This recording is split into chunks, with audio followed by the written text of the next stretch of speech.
Hello everyone, welcome to fix garden. इस session के अंदर अध्ययन करेंगे राजस्थान माध्यमिक शिक्षा बोर्ड की पुस्तक 11 और अध्याय नंबर 2 चित्रकला के मूलाधार।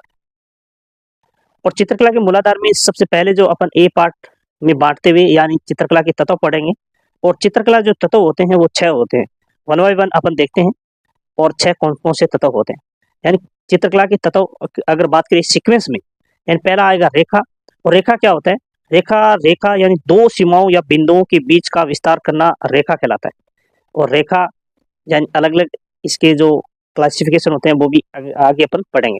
रूप रूप होता है साधारणतः वस्तु की आकृति को रूप कहते हैं जिसका निश्चित आकार या वर्ण है।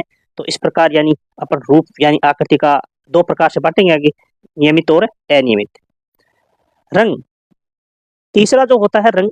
रंग क्या होता है कि रंग जो प्रकाश व दृष्टि पर निर्भर करने वाला तत्व होता है। इसमें अपन कलर की अगर बात करें डिटेल से, यानी प्राथमिक रंग कौन से होते हैं? देखो, नीला पीला लाल होता है, ठीक है। द्वितीयक रंग होता है जो आगे पढ़ेंगे। तृतीयक रंग कौन सा होता है? पूरक रंग, विरोधी रंग कौन सा होता है? तो इसमें सारे अपन कलर में पढ़ेंगे। तान की अगर बात करें तो तान क्या होता है? तान रंगत के हल्केपन और गहरेपन का द्योतक होता है। इस प्रकार देखिएगा आप इस स्लाइड के अंदर कि भाई जिसमें देखो ये ग्रीन है, तो ग्रीन में अपन 3 प्रकार से बांट सकते हैं। जैसे मान लो ये प्रकाश, ये मध्य, ये छाया। तो ये ग्रीन के इस प्रकार यानी रंगत। और पोत पोत की अगर बात करते हैं तो वस्तु के धरातल के गुण को पोत कहा जाता है। ये मानव निर्मित और प्रकृति निर्मित हो सकते हैं, ठीक है ना। पोत मतलब होता है जो किस प्रकार की कलरिंग की गई है यहाँ पे, ठीक है। और किस प्रकार की कलरिंग और कैसे स्केच करते हैं। जैसे मान लो किसी कोई पेंसिल से करेगा, कोई भित्ति चित्रों पर अपने अंगुलियों से करेगा, तो अलग अलग प्रकार से कोई जैसे साई को नीचे गिरा कर करेगा, ठीक है ना। तो इस अलग अलग प्रकार से। अंतराल की अगर बात करते हैं, अंतराल दो रूपाकारों के मध्य में मध्य के जो रिक्त स्थान का बोध कराता है तथा इसके लिए स्थान या फिर अंतरिक्ष आकाश शब्द का प्रयोग किया जा सकता है। तो ये अंतराल होता है, ठीक है ना। बीच में गैपिंग कितनी रहे वो अंतराल होता है, ठीक है। तो ये कुल मिलाकर यानी कला के जो तत्व है वो 6 है। और ये इसको सीक्वेंस में याद रखना है। पहला है रेखा, दूसरा रूप, तीसरा रंग, चौथा तान, पांचवा पोत, छठा अंतराल। और इस सेशन के अंदर अपन अध्ययन करेंगे रेखा और रूप को। आगे अपन चलते हैं। सबसे पहले बात करें चित्रकला के तत्व। चित्रकला के तत्व अपन पढ़ लिए कि होते क्या है। देखो, चित्रकला मनुष्य के विचारों को दर्शात्मक अभिव्यक्ति प्रदान करती हैं और इस अभिव्यक्ति को संयोजित ढंग से प्रस्तुत करने में कला के तत्वों का योगदान होता है। और कलाकृति इन तत्वों की संयोजनात्मक रूप व्यवस्था होती है एवं इस संयोजन को आकर्षण बनाने में निम्न तत्वों की महत्वपूर्ण भूमिका होती है। और इन्हें चित्रकला के मूल तत्व कहा जाता है। और चित्रकला के जो तत्व होते हैं वो इस प्रकार 6 होते हैं। पहला रेखा। रेखा पढ़ते हैं तो रेखा यानी कला सृजन में रेखा दृश्य अभिव्यक्त का सर्वाधिक सरल एवं महत्वपूर्ण माध्यम है। रेखा को हम चित्रकार के भावों की अभिव्यक्ति का प्राचीनतम आधार भी मान सकते हैं। यह दृश्य संप्रेषण का प्राथमिक साधन है। यह दृश्य कला की सबसे छोटी इकाई बिंदु है एवं रेखा दो बिंदुओं या दो सीमाओं के बीच का विस्तार है। और कई बिंदुओं के जुड़ाव या बिंदुओं के पंक्तिबंध समय से रेखा बनती है।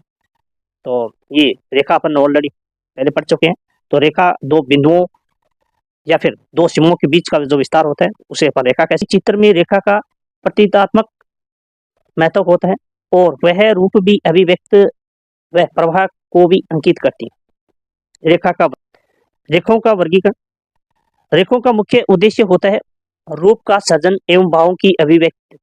प्रत्येक रेखा के मुख्य सामान्य प्रभाव होते हैं जिसका संबंध हमारी मनोदशाओं व संवेदनाओं से होता है। और चित्र रचना में कलाकार इन रेखीय गुणों का लाभ उठाता है। रेखीय या कह सकते हैं जो रेखाएं विभिन्न प्रकार की मानी जा सकती हैं। जैसे सीधी खड़ी अथवा लंबवत रेखा, ठीक है। आगे सीधी पड़ी या क्षैतिज रेखा, या तिरछी अथवा कर्णबद्ध रेखा, या फिर कोणीय रेखा, या फिर एक पुंजीय रेखा, या चक्राकार रेखा, या प्रवाही रेखा। तो इस प्रकार यानी ये रेखाएं हो सकती हैं, ठीक है ना। और आगे अपन रूप पढ़ते हैं। तो रूप क्या होता है देखिए। रूप कलाकार के चित्र भूमि पर अंकन प्रारंभ करते ही रूप का निर्माण आरंभ हो जाता है। इस रूप सर्जन के साथ ही चित्र भूमि सक्रिय हो जाती है और वह सक्रिय रूपों, आकारों तथा सहायक आकारों के मध्य विविक्त हो जाती हैं और इन्हीं ही रूप कहा जाता है। और इस प्रकार वह चित्र या स्थान है जिसका निश्चित आकार और वर्ण है, जिसका निर्धारित वस्तु के बाह्य रूपाकार से होता है। आकृतियों के बिना और दृश्य कलाओं का अस्तित्व ही नहीं है। आकृति की रचना विषय की आवश्यकता अनुसार सादृश्यमूलक, आकृतिमूलक या अमूर्त ही हो सकती हैं। रूप या आकार अनेक प्रकार के हो सकते हैं, जिन्हें उसके प्रभाव के अनुसार निम्न प्रकार से वर्गीकरण किया जा सकता है। अपन देखते हैं, सबसे पहला देखो रूप का वर्गीकरण नियमित, जिसमें नियमित में क्या आ जाएगा, वृत्त, आयत, त्रिकोण या त्रिभुज, इस प्रकार की जो अपन आकृति बनती है, ठीक है ना, वो नियमित यानी इसमें रूप डाल दिया गया। ठीक है, अगला देखो आयत। आयत यानी ऐसे रूपाकार जिसमें रेखाएं समकोण होती हैं। ये रूप स्थिरता और दृढ़ता, शांति, एकता आदि भावों को बताते हैं।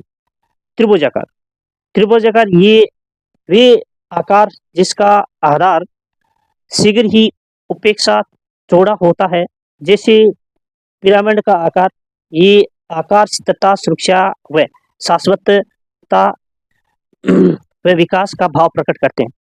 विलोम चित्राकार, ये जो आकार उल्टे चित्र की आकृति के समान होते हैं और त्रिभुज के रूपाकार में विपरीत स्थिति में परिवर्तन हो रहे होते हैं। ये रूपाकार अनिश्चित, अशांति, विलुप्तता व शीघ्र परिवर्तन वाले भावों को उत्पन्न करते हैं।